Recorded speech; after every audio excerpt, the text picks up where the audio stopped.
Alors, avant d'aller directement sur le sujet, regardez ce qui se passe. La vie, ce qu'on appelle opportunité, ce qu'on appelle la chance, ça se produit dans le temps. Aujourd'hui, la façon dont le temps nous est enseigné dans ce monde, c'est quoi?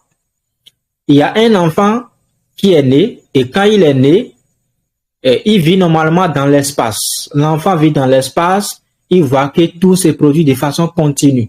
Il vit dans le continuum. D'accord?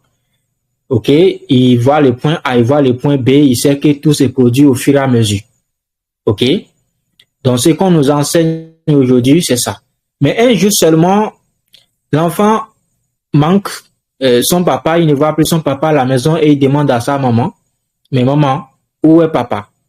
Et maman lui dit, papa a voyagé, il reviendra demain, il reviendra la semaine prochaine. Et à partir de cet instant, l'enfant commence à recevoir un choc. Lui qui vivait dans l'espace et qui voyait que tout se produisait de façon continue, il vient de recevoir que il y a semaine prochaine, il y a demain, il y a jour prochain. Et à partir de cet instant, il commence à se poser des questions dans son cœur. Donc, tout n'est pas dans l'espace alors. Donc, tout n'est pas dans la continuité. Et l'enfant commence à se poser cette question-là. Donc, ce qui nous est expliqué dans notre société aujourd'hui, les amis, c'est simple. C'est que hier, c'était le passé. Aujourd'hui, c'est le présent. Et demain, c'est le futur. Donc, tout ce qui s'est passé depuis notre naissance à ce jour, on nous a dit que c'est derrière nous, passé c'est passé, présent c'est présent, futur c'est futur. Et tout ce qui est à venir, on nous a dit que c'est dans le futur. Donc, c'est la meilleure manière que les gens utilisent aujourd'hui pour nous expliquer la notion du temps. Et la notion du temps a été abordée par deux Grecs, l'un qui s'appelle Chronos, l'autre qui s'appelle Kairos. Et aujourd'hui, ce qui est beaucoup plus exploité dans notre société, c'est la notion du temps lié au chronos, le temps linéaire, d'accord? Et c'est comme ça on nous l'explique. Et donc, l'enfant ayant un choc à partir de il y a hier, il y a aujourd'hui qui est le présent, il y a demain qui est le futur, il dit, l'espace est donc fini. À partir de cet instant, l'espace est fini. D'accord? Et donc, est-ce que le temps aussi serait-il fini également?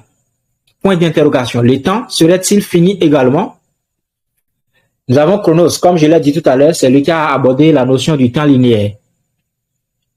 Et si le temps n'était pas fini?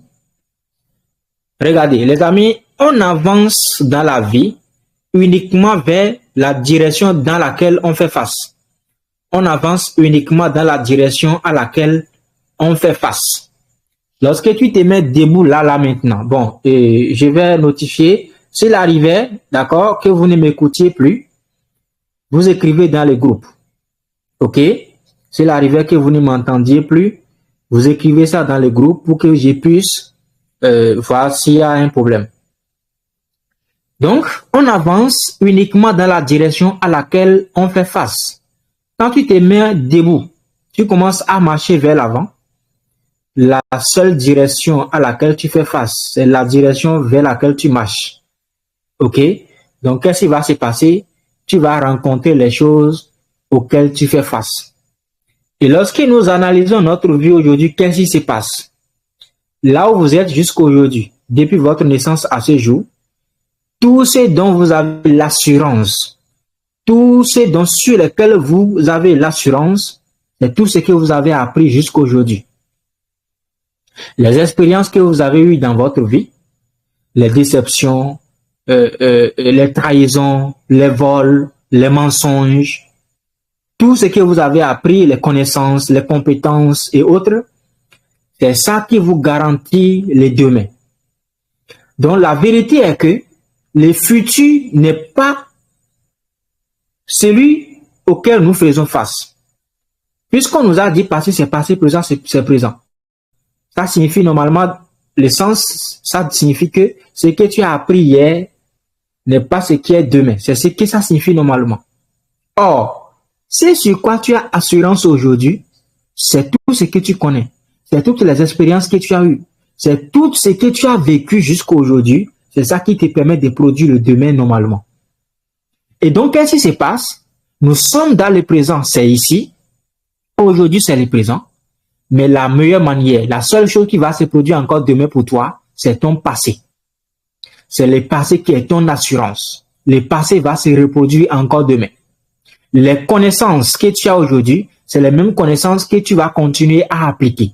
Tu vas te réveiller de la même manière, tu vas manger les mêmes choses, tu vas manger de la même manière, tu vas rencontrer les gens de la même manière. Et donc, en conséquence, le passé est devant toi. Les amis, ce n'est pas le futur qui est devant toi, c'est le passé qui est devant toi. Et donc, lorsque tu penses avancer vers le futur, alors que le futur, la direction à laquelle tu fais face, c'est ton passé, tu vas avancer dans la mauvaise direction. Puisque si là où tu es, tu n'as pas les résultats, les meilleurs résultats que tu veux, mais demain, c'est la mauvaise direction que tu vas rencontrer. Ok? Bon, j'espère que tout le monde voit mon écran. Est-ce que tout le monde voit mon écran? Oui, nous voyons. Oui, nous voyons l'écran. Ok, d'accord, super.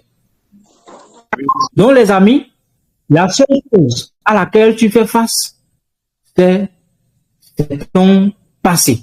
Les mêmes choses vont se reproduire demain parce que c'est ça que tu connais.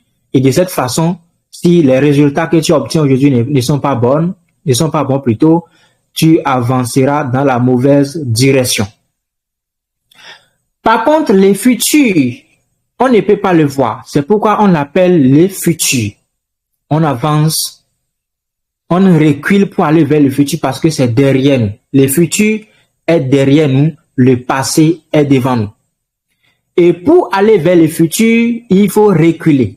On recule dans la bonne direction en changeant quelque chose dans notre passé pour pouvoir aller vers le futur. Donc là où tu es, si tu as des résultats qui sont mauvais, tu n'avances pas dans quelque chose ou telle chose, il n'y a pas de problème. Mais si tu veux aller vers le futur, tu dois reculer pour changer quelque chose dans ce passé et à partir de cet instant, tu vas produire un futur. D'accord? Et lorsque tu produis un futur, ça va encore représenter ton nouveau passé que tu viens de produire. Et la vie va se reproduire de cette manière jusqu'à la fin de tes jours. En résumé, le passé est devant nous et le futur est derrière nous. La seule manière d'aller vers le futur, c'est de reculer, de changer quelque chose dans notre passé et de pouvoir avoir de nouveaux résultats. Est-ce que vous comprenez ce que j'explique? Dites-le-moi dans le groupe. Est-ce que tout le monde comprend ce que j'explique? Je comprends, coach. Je suis en train de comprendre. Oui, on comprend. Ok, super. Donc, les amis, là où tu es actuellement, si tu ne changes rien, alors rien ne changera. D'accord? C'est le même passé qui va se reproduire. Là où tu es, si tu ne changes rien, les 5 prochaines années de ta vie seront exactement comme les 5 dernières. Si tu observes là où tu es, tu observes ta vie, les petits meilleurs résultats que tu as, c'est parce que tu as pu changer quelque chose. Sinon, c'est les mêmes résultats qui vont se reproduire. En conséquence, si là où tu es, tu veux aller vers le futur, il faut reculer et changer quelque chose dans ton passé. Sinon, les 5 prochaines années de ta vie seront exactement comme les 5 dernières. Ta prochaine relation amoureuse va finir comme la dernière.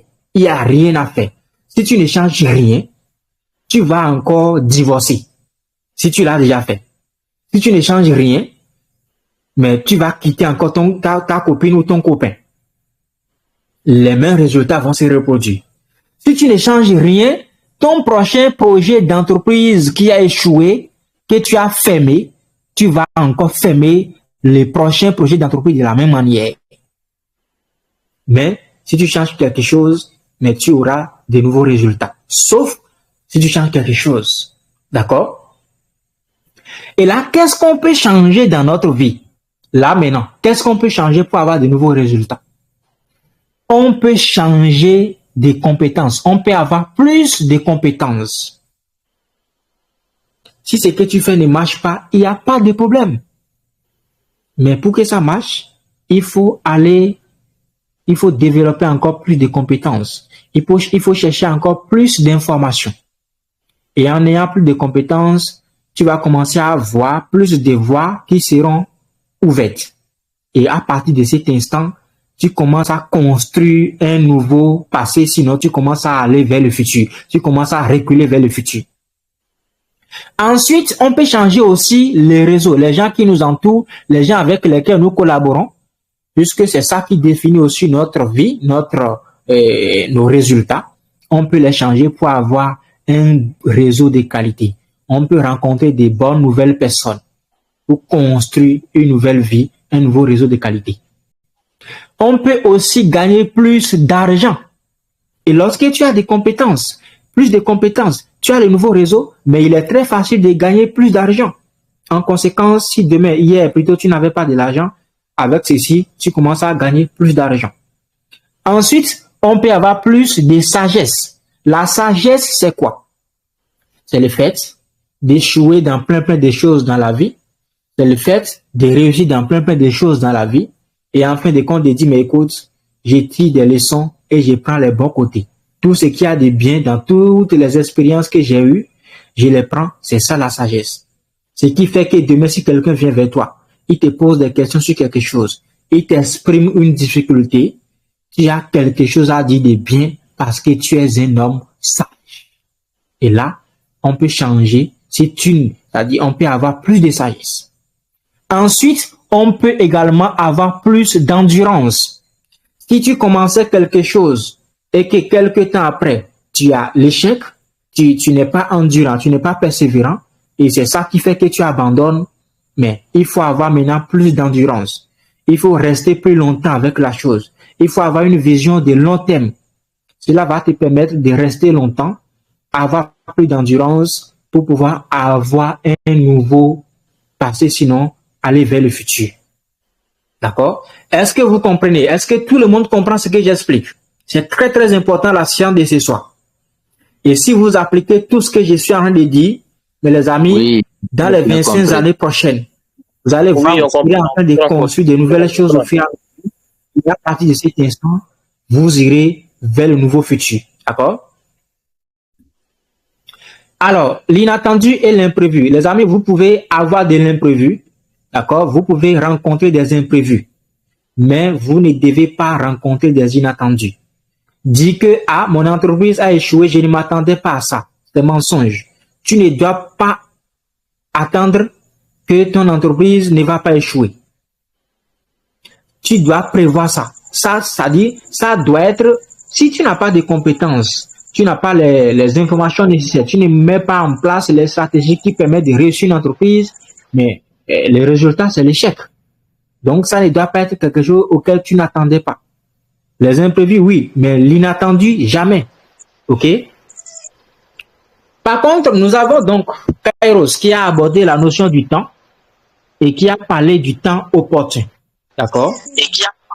Lorsque la vie te fait une passe décisive, les amis, qu'est-ce qu'on fait? La vie te fait une passe décisive. Qu'est-ce qu'on fait à partir de cet instant? On tire dans les ballons. Lorsque la vie te fait une passe décisive, il n'y a rien à faire. Il faut tirer dans les ballons. D'accord?